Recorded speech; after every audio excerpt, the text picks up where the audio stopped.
OG Rose here, and today we're going to be talking about the paper Aesthetics, then Ethics.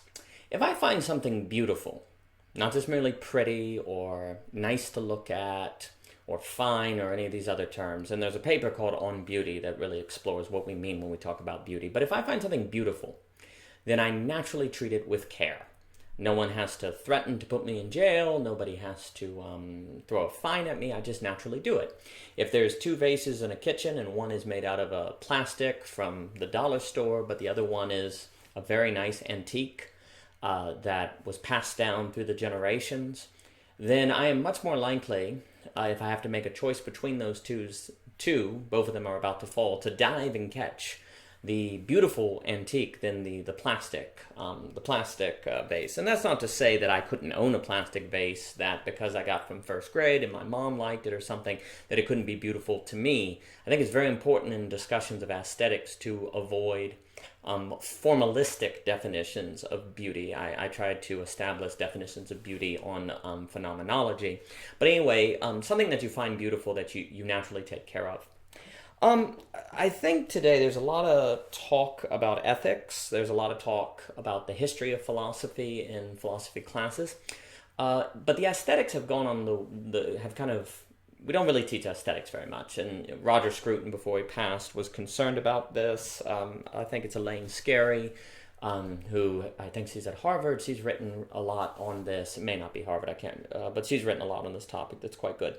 But I want to argue that aesthetics and having aesthetic sensibilities, the ability to see beauty around you and to appreciate beauty, because I would argue that everything is potentially beautiful, that when you find something beautiful, that the aesthetics can actually be a key to getting people to be ethical. And I think especially once we understand that ethical and legalistic are not the same thing. If I bring somebody food, someone next door food, because it is against the law not to bring my neighbor food on Tuesday, for example, then I act legally, and maybe I even want to do it, and thus it's ethical, but I can't meaningfully say it is ethical because I cannot clearly define it from being legal. So there's a kind of Schrodinger's cat problem, and therefore it's more fragile and could be more existentially uncomfortable, as discussed in the paper. But if I am choosing to walk someone across the street, an old lady or something, to use that example, not because the law requires me to, but because I want to, then I act ethically. So if we want a society to be ethical, then it has to be emergently ethical. It's kind of uncoordinated by choice, by people in their individuality choosing to be ethical or wanting to be ethical. Then a very powerful tool to make that happen is aesthetics, getting people to see beauty in the people around them, getting them to appreciate that the world is beautiful, and that will emergently create ethical behavior. One of the great problems in ethics is how do you motivate people to be ethical? First, you have to determine what is ethical, but then you have to get people to do it, and that's very, very hard. Immanuel Kant tried to accomplish this by making the ethical rational, but of course Kierkegaard just kind of giggled and said, "Why be rational?" He really believed that if he wanted to establish the ethical as being the rational, but then of course the question is, why be rational, and what are the groundworks for rationality? And that's very difficult.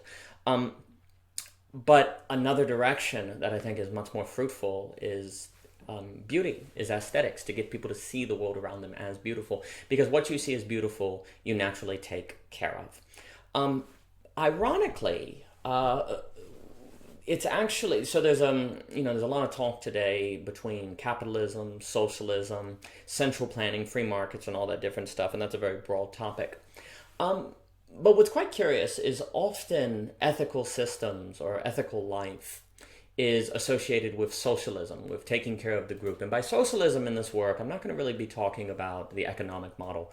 What I'm more interested is socialism as a value orientation, or an orientation to the world. And so to be a socialist is to be oriented toward taking care of the society, while being an individualist is to be oriented toward taking care of individuals. A lot of the great art critics understand that beauty is found in the particular. Like James Wood in his book on literature talks about that it's by describing a particular cup that we really come to see it as beautiful, and that if you describe general cups, then the reader doesn't really envision anything. And very ironically, if we get into like the essays of Flannery O'Connor, it's by really, really describing a particular thing, a particular person in a particular location, that the work has more universal appeal. It's the exact opposite of what you would think. You would think that the more general the work is, the more universal would be its applications. But actually, a lot of the great literary critics claim it's the exact opposite. It's by being embedded in particularity that we come to find universal themes.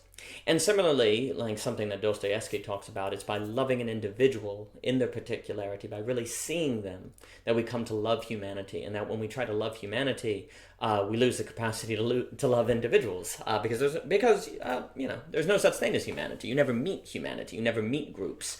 They don't have the same ontological reality that individuals do. I'm not saying that universal generalities have no reality, but I am saying that it's much more incomprehensible. And please note that this argument does not rest upon the ontological nature of generalities or universals. So anyway, if all the great artists are correct, that it is in the particular and in the individual that love for characters, beholding, the ability to comprehend beauty and universal lessons come from the particular and the individual, then it's actually individualism that is going to increase our sense of beauty as opposed to socialism, and thus increase the likelihood that we're ethical. And if this is true, the great irony is that if you're a supporter of, say, central planning, then you're much more likely to get people to act ethically by being individualists in an emergent way than you will by getting them to be socialists.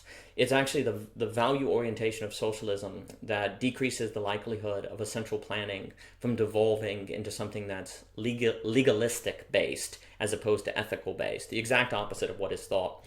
And if you want central planning, then you need to come up with a system of motivation that is different from the Adam Smith solution that's put forth in free markets of creating the invisible hand and people having their own intrinsic motivation based on their individual circumstance. And I think there's evidence to show that the capitalist market, the free market, is able to, perhaps not adequately, but to some degree solve the problem of motivation that ethics has always struggled with. But if you want to move to something more like a central planning model, then you can't use the same price mechanism motivational system, and therefore you're going to need something that is more emergent and ethical unless the central planner becomes law-based, and if it becomes law-based, it is now going to probably be totalitarian, which is exactly what you don't want if you're a central planner supporter. And so individualism and the increased likelihood of aesthetic sensibility that individualism can give rise to is a better fit for central planning than socialism. I'm not necessarily here saying that central planning is better than free markets, but I am suggesting a certain irony that has developed.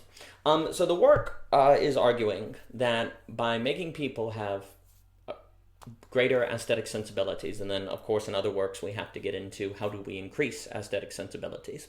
But if we just take that idea, if we can increase people's appreciation of the beautiful, the ability to see beauty around them, then they will naturally and willingly become more ethical. And a way to do that is to get people to be fully present in their particularity, to be really paying attention, to really focus on the individuals in front of them.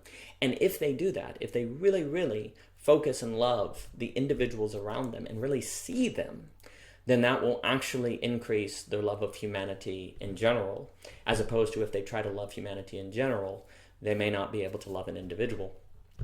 So anyway, this is Aesthetics Then Ethics. There's more in the paper to expand on the argument. For more by O.G. Rose, please visit ogrose.com, and thank you for your time.